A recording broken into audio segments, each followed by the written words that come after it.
want to come to Mr. Lee. Let's talk about your clerkship with Justice Thomas.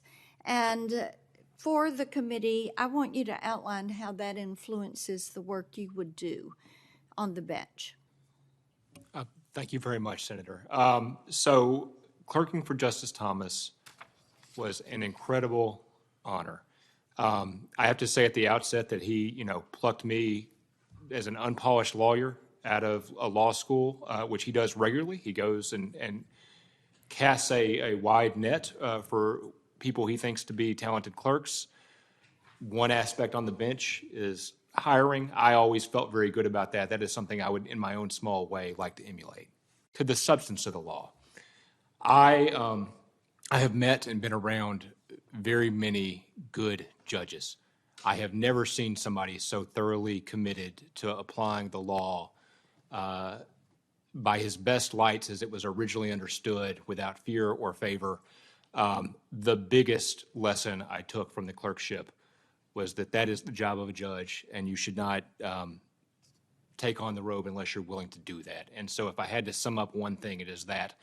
Then on a personal level, incredibly decent, kind human being. My family had a bit of a family tragedy kind of happen, and the idea that a boss in that position would be so incredibly supportive and knows the family members of, it seems like, every employee in the courtroom, which is another, that sort of decency is something that I can only hope to emulate.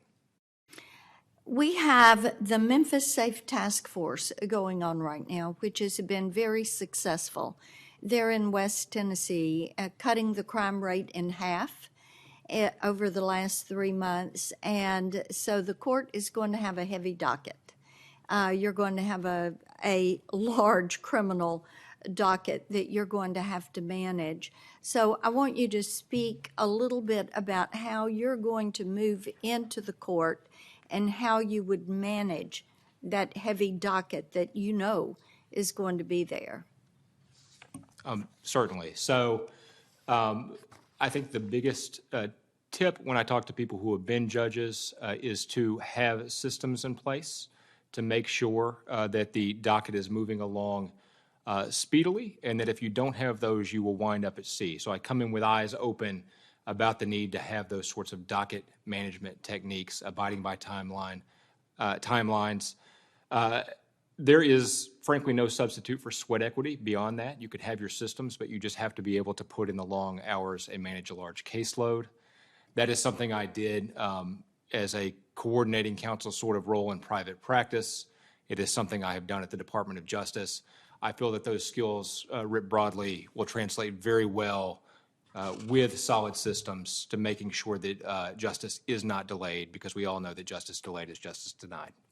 Well, the task force has been very successful. They've topped 4,200 arrests and recovered 123 missing children. So moving this docket forward is important. I was down in Memphis on Friday, and this is one of the topics of conversation, is getting you seated and having you move forward in an effective and efficient way, working with the other judges that are on that bench. Talk a little bit about your work over at the Department of Justice and how that informs what you will do on the bench. Certainly. So as a Deputy Associate Attorney General, I assist the Associate Attorney General and the Deputy Attorney General and then the AG, primarily with the litigating units that are civil. And so through my time there, I have had sort of port of contact responsibility for the Civil Division, the Tax Division, Environmental and Natural Resources, and the Civil Rights Division at different points.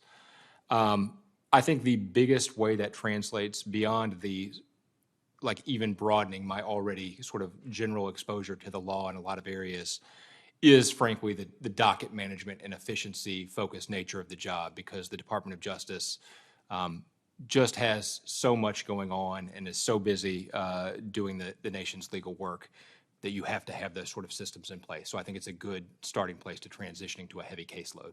Good. Thank you very much, Ms. Benton. I am delighted to know that you spent your law school at Vanderbilt. We like seeing that, and we wish you well.